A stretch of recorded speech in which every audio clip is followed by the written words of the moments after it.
Hello everyone, my name is Zeotrex, and today we are taking a look at Sonic the Hedgehog 3, the third movie in the Sonic the Hedgehog movie series. Sonic has been living his life with Tails and Knuckles. Meanwhile, Gun tasks them in capturing the ultimate life form, Shadow the Hedgehog, who has escaped from them. And while they team up with Robotnik, Robotnik reunites with his long-lost grandfather, Gerald. So, movie's peak. That's all I need to say. Fucking awesome. Sonic the Hedgehog 3 is easily the best in the series. Let's go into a deep dive about this. So, without a doubt, Sonic the Hedgehog 3 is the best movie in this series. It is such a love letter to Sonic the Hedgehog, really. It's just that's what it is. It is a love letter to Sonic Adventure 2, but to Sonic the Hedgehog as a whole. And it feels like no matter what, they always listen to the audience. I mean, it's why we even have a third movie in the first place. Just think about it. We almost didn't have this. We almost had a horrible design for Sonic, but we were like, no, we're not going to settle for that. And now we get Shadow the Hedgehog. Let's talk about the main guy here, okay? If you love Sonic, you'll love this movie. So let's talk about the guy of the hour, Shadow the Hedgehog. He is genuinely really tragic in this story. And I like how they sort of treat him like a little kid, if that makes sense. You know, kind of how he doesn't understand what the world is. The relationship between him and Maria Robotnik is genuinely super heart-wrenching and cute, and I'm glad they adapted it well. And again, and Keanu, he just fits Shadow. These movies use celebrities as their voice cast. They hit the fucking mark so much. Ben Schwartz and Idris Elba as Sonic and Knuckles is genuinely peak casting. And even though Tails is voiced by Colleen, I do want to mention that her voice is a bit weirder in this. I'm not sure if I was just mishearing it, but Colleen sounded a lot different in Tails. I'm not sure how long she's been voicing Tails. She's the voice actress from the game. Um Either way, I just wanted to point it out. He just did great as Knuckles, and I love the dynamic between all three of them. It feels a lot more. It feels a lot more like a family than it did in Sonic 2. They play up this team dynamic where they sort of stick together as a team, and it's just really heartwarming and nice. And Shadow is just filled with tragedy. Again, Keanu, he just fits this voice of Shadow the Hedgehog.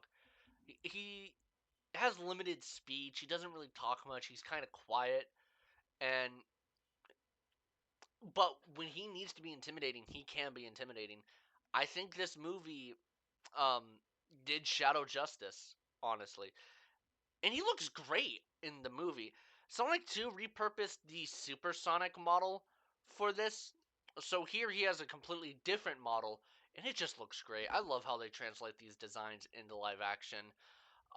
For example, the separated eyes, that's a detail I forget unless I like look at it and like, oh yeah, that's right, they have separated eyes because it looks more natural and I don't want to say realistic, if you get what I'm saying. Now, despite this being an adaptation of Sonic Adventure 2, I like how it still connects to the first two movies pretty well. Sonic still has a really good dynamic with Tom the Cop, and it's really heartwarming. And this movie's themes are family. All three arcs deal with this. As Commander Olive Garden said, Sonic found family and friends where Shadow found pain and suffering. And Sonic, he has Tails, Knuckles, Maddie, Tom, even Ozzy the dog. Whereas Shadow has no one. He lost the only family that he's ever had, and now he wants revenge. Robotnik, on the other hand, he steals the show as Robotnik again, especially since there's two of them. Gerald Robotnik is a very important character, not in Sonic Adventure 2, seeking out revenge for Maria and Gun by doing some really messed up things that I'm not gonna spoil, but he's a lot more silly in this movie than his game version, but when he needs to be serious, he does get serious. His motive is really dark. At least as dark as a PG movie can make it. I love the dynamic that Ivo and Gerald has. I also like how he calls him Ivo a lot. I think that's a thing that a lot of people, not a lot of people, but is often forgot about, is that his name is Ivo. Like, yeah, I like how Gerald and Robotnik, those two, work off each other. And Jim Carrey does such a great job as both, and the dynamic between the two is hilarious. They even build upon the Robotnik being an orphan that they mentioned in the first movie, and they reference that first movie a lot, and it's what makes this trilogy seem so cohesive.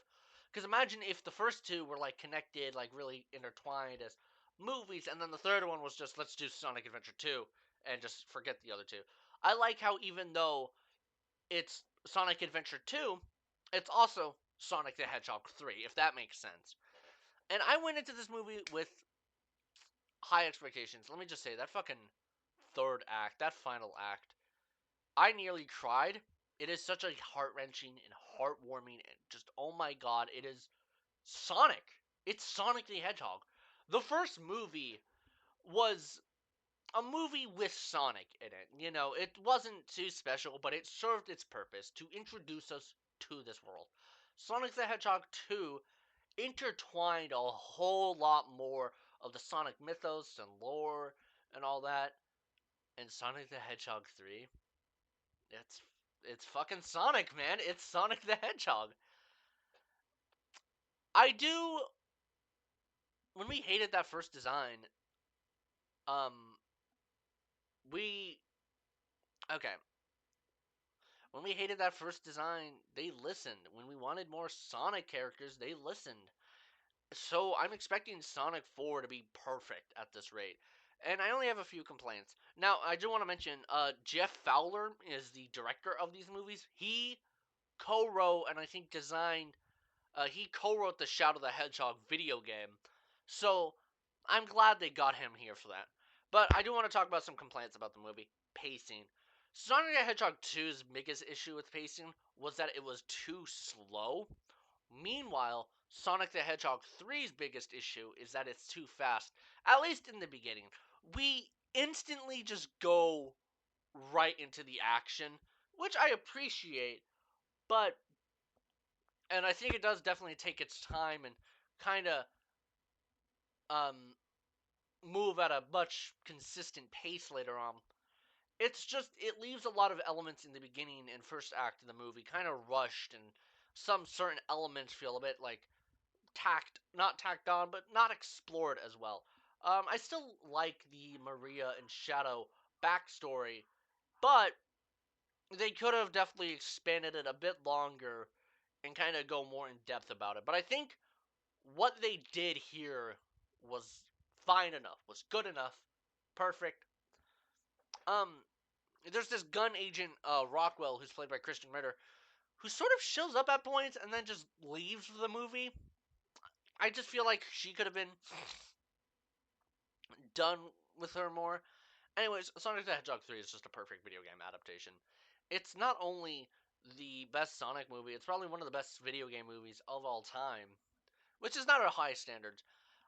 They get better with every film, and I have insanely high hopes for the next one because of it. Sonic 1 was just fine. Sonic 2 was good. Sonic 3 is perfect. What's Sonic 4 gonna be? Like, what? I'm expecting Sonic the Hedgehog 4 to be like fucking Scorsese type cinema. So Sonic the Hedgehog 3 is easily, without a doubt, an A. Now, let's get into some spoilers. So, let's talk about this final act. Let's get this right off the bat. They needed to do one thing. They did it. So the space colony arc is now in space. It's going to blow up Earth and everything around it, which makes Ivo upset. And this is what I mean when I say that he can definitely be a lot more serious. Gerald even insults Ivo and says, "You're no Maria." And the Maria backstory, while it is tragic, they did change one major thing about it, and that she doesn't get shot in this movie, which okay, we all joke about like, oh yeah, we're all gonna cheer when Maria gets like fucking blasted, right? But it's honestly expected for a PG movie that she doesn't get shot. Instead, she dies in an explosion. And I just love how Shadow and Gerald show their grief here in this scene. If there is one more thing I'd wish for is how we see how Ivo felt about Maria. She's only brought up to him once, and I think it was for Frontiers that explored Ivo's feelings and thoughts about Maria. Also, earlier in the movie, Shadow and Maria were watching a movie, and it had the Biolizard in it, and I like that. And I also want to point out this really awesome line where Shadow and Maria are sitting in the field, they're talking, and Maria says, like, talks about how there's stars up there and how she wants to, how she likes them. And she says, you know, stars die when the light still shines even though the star is gone. And Shadow repeats this later in the film, and it is such it's stuff like that that elevates this from just being a simple kids film to a genuinely really well written movie. Anyways, this final battle, man. So Sonic is pissed because Tom was heavily injured by Shadow and he wants his revenge against him. So he grabs the Master Emerald, and I love the conflict between Knuckles and Sonic here, where Knuckles is like, you don't want to do this. This isn't how we deal with things, but, you know, I am going to let you, even though you're betraying my trust here. I'm still going to honor your trust. And also, the Master Emerald is guarded by Wade Whipple. Mini Knuckles review here. The show was fine, but was misleading, in my opinion. I forgot to review it way earlier. But I do like how Wade Whipple is the guardian of the Master Emerald, honestly. I think that was funny. It connects it to Knuckles. He even has the Flames of Disaster! Knuckles does. But doesn't really use them. Okay, back to the ending. Sonic goes super, beats the shit out of Shadow, and this scene is so fucking good. They're like fighting across the world. They're going from Asia to Europe to fucking America. It's just like live action Dragon Ball. Shadow then turns super, and the two have a super fight. It's just so fucking like. And I love the thematic relevance here, where Shadow's like, you know, you abandon your friends to fight me. What kind of person would do that? He mentions Tom and, you know, the two of them. That pisses Sonic off, and then he realizes that what he is doing, like, what he is doing against Shadow is what Shadow was doing. Like, so how could he be mad at Shadow if he's doing what he was doing? And they have a short-lived conversation on the moon about it. Um, And also, there's a scene in this fight where Shadow has his where Shadow is blocking a punch from Sonic. That was in the trailer. They fucking fooled us. So I'm curious to see what Sonic 4 is gonna do. But so Shadow repeats the line from Shadow repeats the line that Maria said about the stars and how how Maria wouldn't want this, and how that's not the best way to honor her memory. So Sonic gets up and he's like, well, you can't do this alone. And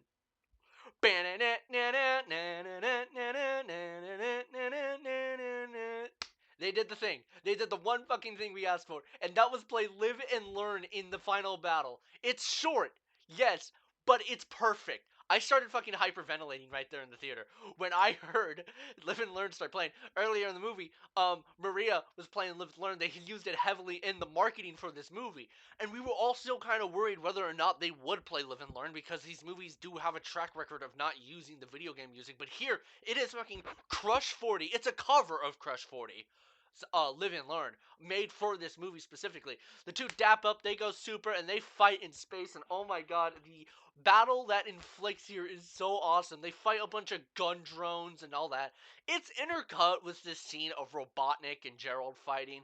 That was fun. That was silly. And then it cuts back to them, and then they do it. They do the fucking pose. They do the you know that the I can't do it with Funko Pops, but you know what I'm talking about. The pose, and it is so so. Oh my god! It's just It was. I just fucking love Sonic, man. I love Sonic the Hedgehog so fucking much. to be able to actually experience them do live and learn, seeing them fight up against the Ark, it was great. And this is a love letter to Sonic movies. They did the one thing this movie needed to do, and that was play, live, and learn. And so, the Ark is going to explode now. It has too much chaos energy, and so Robotnik kills Gerald in a pretty funny way, and then they have to make sure that the Earth doesn't explode. Um, they redirect the laser from Earth to the moon. So Eggman pissed on the moon, and then he's come to make an announcement. He misses his husband, Tails. I'm actually really surprised they fucking did this. Now, here's another. There was another subplot of the movie between Agent Stone and Robotnik. Agent Stone feels rejected by Robotnik, and they don't hide the fact that it's obviously like a gay relationship, with which I think is funny. They went as far as I think they would have gone with it. Um. Anyways, Robotnik redeems himself in the end. He helps save the world, and he dies. Like, genuinely, this time. It's not like how in Sonic 2, where it's like, okay, we could write him back in the third movie if we needed to, right? There could be an explanation. If Agent Stone survived, so did Eggman and whatnot, but no, here, we saw him go up in flames. He is dead. I'm curious if Jim Carrey is going to return for the fourth movie. I have my theories. We'll get to them. But Shadow sacrifices himself, and I just wish we got that shot of him falling from the arc.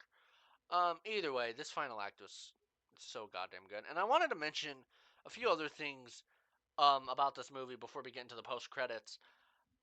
Um, Tom's fake out death, not really a fake out death, but you get what I mean. I did kind of believe they would kill Tom off because they killed Commander Walters off. That was unexpected, honestly, but I don't really like how Commander Walters was handled in this movie. He shows up, just instantly info dumps about Shadow, dies, and then we don't really get any conclusion to anything. We think he's the guy who killed Maria, and while he did indirectly cause Maria's death, I feel like they could have built upon that further. Either way, that's just a minor complaint because the positives of this movie far outweigh any negatives I have with this movie. Again, it just wraps it around to the fact that I want Sonic 4 to be perfect now. I have some high expectations for Sonic. So let's talk about these post credits real quick, okay? Am I still recording? Yeah. So so in the ending, Sonic is racing against Knuckles and Tails, which ties it back to the beginning of the movie. But he raced against a bit too hard. He went way past the finish line. He's all the way up in New York now when lightning strikes and someone shows up. It's fucking Metal Sonic. I didn't expect Metal Sonic. I always thought that he would be a villain before Shadow was. I always felt like Shadow would be much more of a bigger threat than him, but hey, it just makes sense for Metal Sonic to be the villain of Sonic 4. I mean, Sonic CD, despite releasing between the two, I always view it as like a fourth Sonic game, you know? But he looks fucking fantastic, man. 1-to-1 with the game, too. And then a whole army of Metal Sonic show up. Probably the Metal Virus or something. Probably a Terminator plot that a lot of people mention. Either way, we get a pink hammer thrown across them. And it's Amy Rose.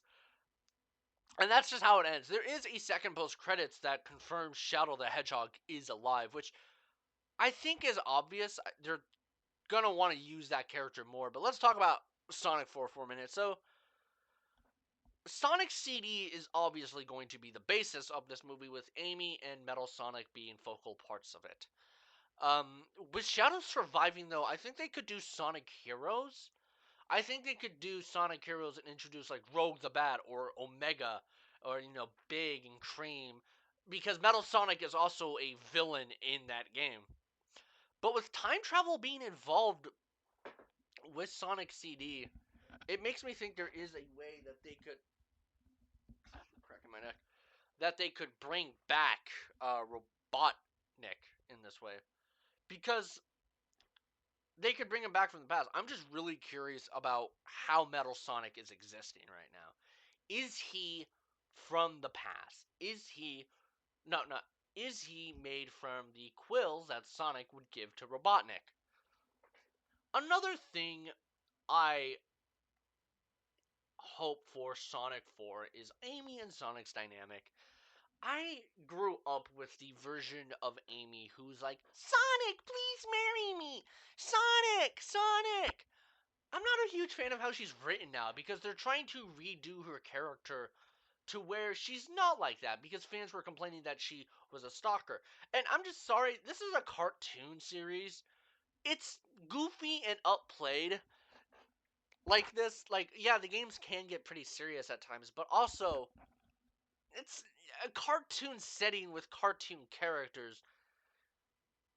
I don't know. I don't have an issue with Amy being obsessed with Sonic and Sonic being like, I don't care, Amy, because that's what I grew up and I'm more used to. That's the dynamic I know. I do, and I do hope that they. I get that for a movie sense that wouldn't work. I don't want her to just be a complete girl boss, though, honestly. And I know that probably it's a woke, woke. Nah, I'm not like that. But I did just want to. Not that there's anything wrong with her being a girl boss. I just hope they keep some sort of romantic side to it, because I think most general audiences know of Amy as Sonic's love interest. And if they want to go the route of making Amy like more of an independent character, someone who is herself and not so reliant on Sonic, I'm fine with that as long as they keep the Sonic and Amy relationship. Someone theorized that Sonic could be the one obsessive over Amy, which, hey, I like it when movies do a complete switch around on characters' traits. For example, the Bayverse version of Starscream. I'm not a big fan of the Michael Bay movies, but as I said in my Dark to the Moon review, I actually do like how in that version Starscream is a lot more loyal to Megatron. Like he is much more loyal to Megatron as to opposed to the usual. It makes him stand out and feels a lot more intentional. Because Armada Starscream, for example, he just straight up betrayed Megatron in the sense that he left the Decepticons, kind of like how Dinobot joined the Maximals. And I always find a way to bring Transformers into this. Who would she be voiced by though? Also, she has this Robin Hood like design. I think it's just so they can kind of come up with a design for Amy later. I definitely think she is gonna wear that pink dress, or maybe a green dress. I think it's gonna be the pink dress though. Um, Personally, I want her game voice actress to voice her, but I trust them with whatever celebrity they choose. They've been killing it. Maybe Anya Taylor-Joy. Let me know what you guys think about that. And as for Shadow surviving, I imagine either a Shadow movie or a Shadow TV show. In the vein of the Shadow the Hedgehog game, and I know we can joke and say, oh, it's gonna be Shadow the Hedgehog, but it's gonna be like about Wade Whipple's divorce or something. Shadow is a character who I don't think you can really do that with. Um, Either way, whatever they do next, I'm excited for. I wonder why 2027 though, not 2026. These movies came out on a 2-year basis, but oh well. I'm just excited for Sonic 4. I'm excited for Metal Sonic and Amy, and I hope to see this franchise go on for as long as it can. My next review should be Secret Level. I have some big plans coming for 2025, hopefully. But until then, live and learn.